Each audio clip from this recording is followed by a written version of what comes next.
Petite devinette, quelle est la différence entre le règne animal et l'être humain à la naissance? Qu'est-ce qui nous distingue des animaux?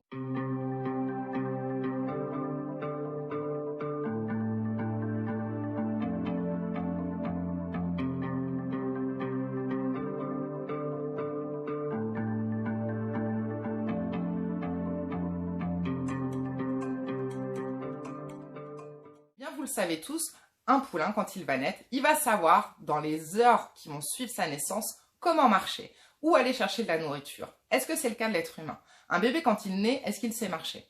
Est-ce qu'il sait aller se nourrir, être autonome tout seul? Absolument pas.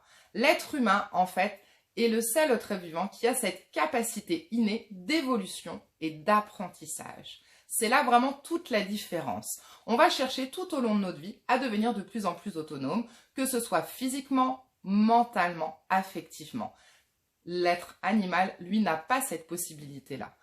Pensez vraiment qu'on est les seuls êtres vivants à avoir cette capacité d'aimer, de désirer, de souhaiter, d'imaginer.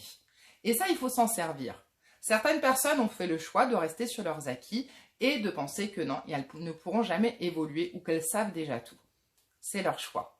Est-ce que toi, c'est ton cas? Est-ce que tu as envie de stagner, de rester, ou est-ce que tu as envie d'améliorer? Ça ne veut pas dire je me fixe des objectifs de dingue, mais c'est d'avoir cette envie, cette conscience que tu as la possibilité de faire changer les choses. Il suffit juste de mettre en place des actions.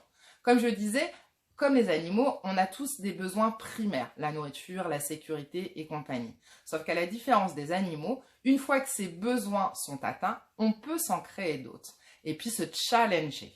Maintenant, c'est vrai que ce qui fait peur dans la notion d'apprentissage, c'est déjà se demander où on peut aller chercher les choses, les informations. Ça peut être les bouquins, ça peut être les livres, ça peut être les films, toute autre chose. Ça peut être le contact, l'entourage, d'accord? Mais il faut déjà en avoir envie. Et ce qui fait peur souvent, c'est cette notion d'échec et de réussite.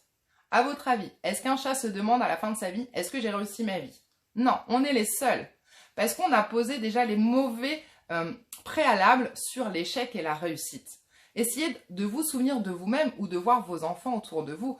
Un enfant, quand il apprend à marcher, c'est pas il claque des doigts, il apprend à marcher tout seul. Quand on fait du vélo, c'est pareil. C'est pas on monte sur un vélo et hop, on arrive à faire des kilomètres du premier coup. Quand on veut apprendre un instrument de musique, c'est la même chose. Sauf qu'on n'est pas dans cette dynamique-là. On le sait instinctivement, donc on va faire au fur et à mesure, on va faire des essais et erreurs. On va se servir de nos entraînements, de nos essais successifs pour pouvoir améliorer les choses. Et pourquoi ce ne serait pas la même chose dans votre quotidien personnel ou professionnel?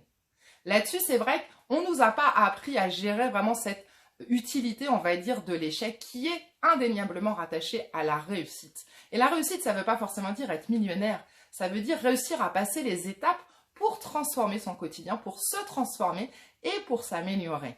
Et c'est là-dessus qu'il y a un gros travail à faire. C'est la gestion justement de cette notion de l'échec.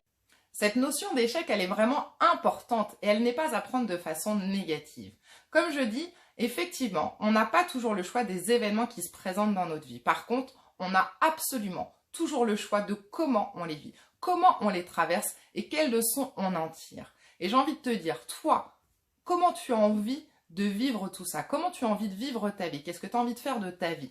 Est-ce que tu as envie de rester sur cette notion peut-être de je suis incapable d'affronter le regard des autres ou de faire ci ou de faire ça? Ou est-ce que tu as envie d'essayer de chercher les solutions pour pouvoir évoluer? Puisque c'est dans tes possibilités. Tout le monde est capable d'évoluer. Il faut juste en prendre conscience et apprendre à en prendre conscience. Apprendre à accepter qui on est, apprendre à accepter nos limites, apprendre à accepter nos capacités, nos qualités, nos compétences, parce qu'on est tous compétents dans un domaine.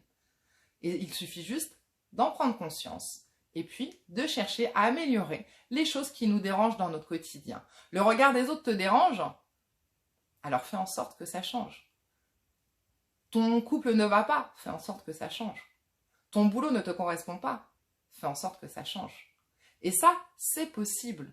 C'est à la portée de tout le monde. Il faut juste en avoir envie.